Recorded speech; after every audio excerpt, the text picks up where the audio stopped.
Okay, तो दोपहर के 3 बज गए। Good afternoon. और तीनों ही शिफ्ट IBPS RRB PO की फर्स्ट डे की यानी थर्ड की ओवर हो गई है।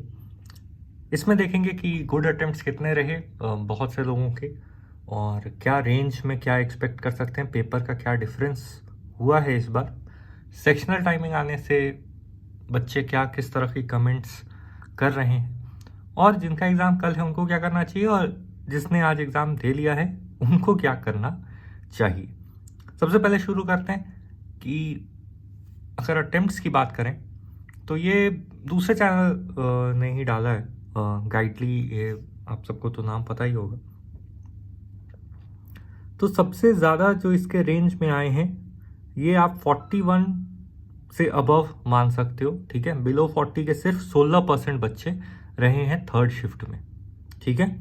41 टू 50 यहाँ पे आप देख सकते हो लगभग 40%, 51 टू 60 वही 30%, और अबव 60 20% बच्चे भी हैं। इसमें 5-10% एरर भी मान लो कि किसी ने ऐसे ही सेलेक्ट कर दिया हो, लेकिन बाकी का ऐसा ही रेंज है। अगर आप सेकंड पे आ जाओ, जो सेकंड शिफ्ट रही थी, उसमें भी आप देखोगे कि बिलो 40, मतलब जो उतने सीरियस एस्पिरेंट्स नहीं होते हैं या किसी वजह से आज अच्छा दिन नहीं रहा उनका, वो मुश्किल से 15-16% ही होते हैं। 41 टू 50 में आप सीधे फिर से वही 40% बच्चे देख रहे हो। 51 टू 60 में इसमें 30%, इसमें ज़्यादा 51 टू 60 रहे हैं, और अबव 60 में थोड़ा कम है इस सेकेंड शिफ्ट में। तो मोस्ट प्रॉब्ली यहाँ पे कोई एक सेक्शन ज़रूर से थोड़ा सा टफ साइड या लेंदी साइड भी गया होगा। लेंदी क्वेश्चंस भी होते हैं तो बच्चे थोड़े से नर्वस हो जाते हैं। तो आप देखोगे कि सिर्फ 12% हैं। और फर्स्ट स्लॉट की अगर बात करें, जिसमें आपको बहुत चेंज देखने को मिलेगा, और इसलिए आप हर शिफ्ट का भी क्वेश्चन का अंदाज़ा नहीं लगा सकते, क्योंकि यहाँ बिलो 40 सिर्फ 12% लोग हैं। फिर से 41 टू 50 सिर्फ 22% है, जबकि पिछले दोनों ही में 40 थे। तो बाकी के कहाँ गए 18% बच्चे? तो वो शिफ्ट हो गए 51 टू 60 में। यानी ये जो शिफ्ट रहा होगा ये थोड़ा सा ईजियर साइड में रहा होगा, या थोड़े से डायरेक्ट क्वेश्चंस रहे होंगे। और अबव 60 में 22% बच्चे फिर वही हैं, 20% के लगभग हिट गए।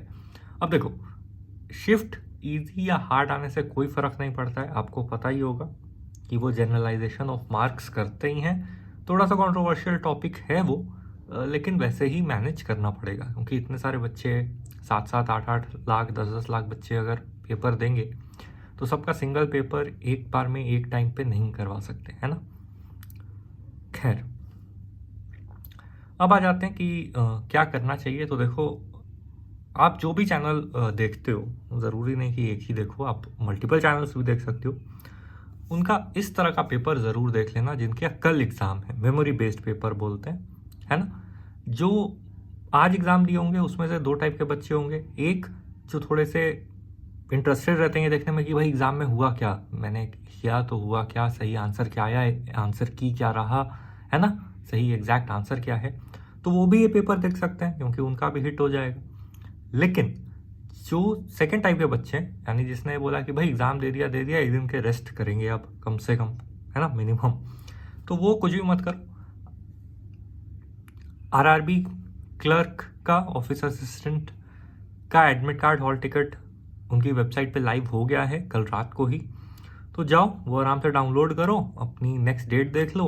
हो सकता है कि आपका 10 कोई पेपर हो, अगर 17 या 18 को है तो थोड़ा एक दिन का और रेस्ट ले लो, लेकिन अगर 10 को पेपर है तो कोशिश करो कि आप फिर से इसी टाइप का कोई सेशन देख लो, ताकि कम से कम एक मेंटल रिवीजन हो जाए। पेन पेपर छूने का मन नहीं है तो मत छू कल से, लेकिन टच कर लेना, स्पेशली अगर 10th को ही आपका RRB क्लर्क का पेपर है।